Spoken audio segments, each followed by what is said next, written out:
So I've got the central idea in red. Evidence, I know, is usually stuff from the text itself. And so I see some quotes in here. So I think this sentence is the evidence, right? The speaker is calling to action people who need to ignore the societal forces telling them, don't worry and be happy. And instead, the writer wants his audience to fight the powers that be. All right, so those are two quotes from the text. That's the evidence. I'm going to highlight that in green. And then literary analysis always needs a literary device too. So the writer develops the literary device of allusion. That's in blue. In order to show that he is focused on the injustices of racism and layer meaning in with very few words. All right, and so analysis in yellow, and the analysis is going to be the purpose. So why does he do it? He does it in order to show that stuff, and I'll highlight that in yellow. All right, so we're taking this apart and analyzing this so that I can teach you guys how to do the same thing. You'll see this same paragraph again later.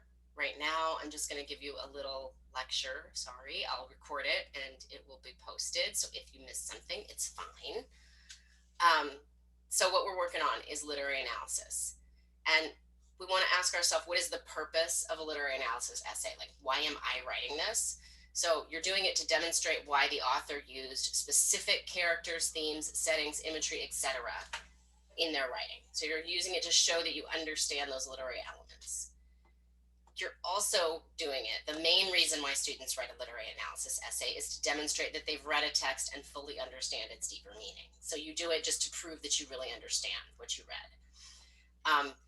Because, taking a little multiple choice test, people can bullshit their way through those or guess and ask or whatever. But if to actually write about something, you have to really understand what you're talking about. So that's the main reason we ask you to do that.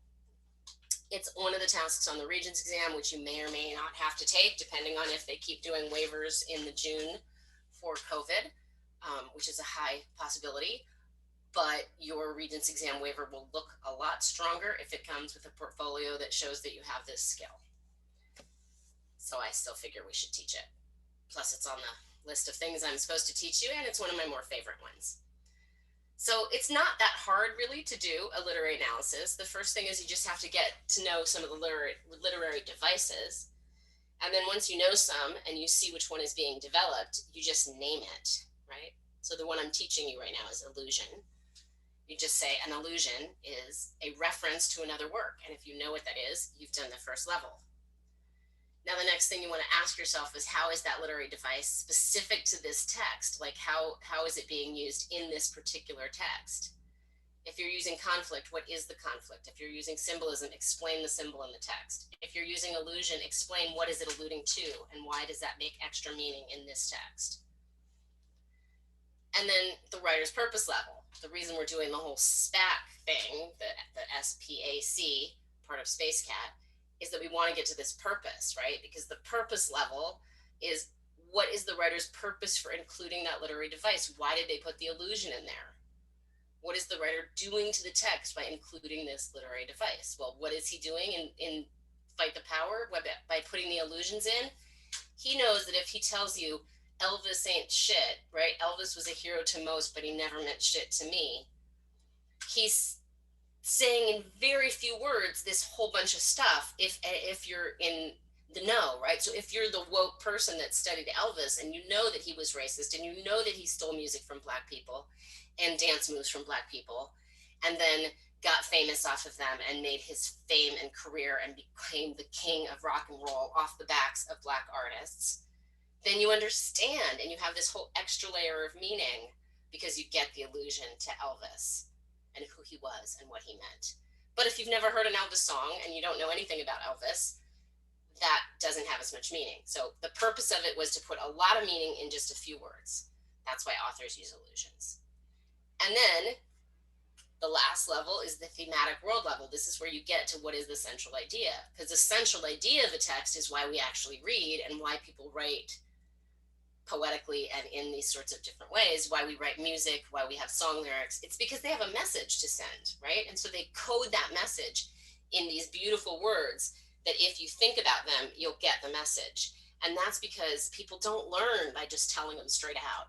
You know, they learn better by telling them a story about something, or telling them or making them think somehow. So, how does it develop the theme of the text? How does that illusion develop the theme of the text? How does it connect with your thesis statement or topic sentence that you're going to come up with? And what does this part of the text teach us about humans? Is there any historical or literary connection that I can identify here? Is there any context that makes this make sense that I need to bring in? That's the context level that we studied. So that's how it connects, right? The speaker is the author or the writer, and it's our job to figure out what they're doing with their words to get across a message and explain that. The purpose is, there's a whole level called purpose. It's crucial. It's the level of writing that you're going to be asked to do to get to this. Why are they using that literary device? Why we need to know the audience? Well, that goes along with the context, and it's how we figure out the world level, how we figure out what the bigger message is and who it's for. All right, that was a lot. I just talked for a lot.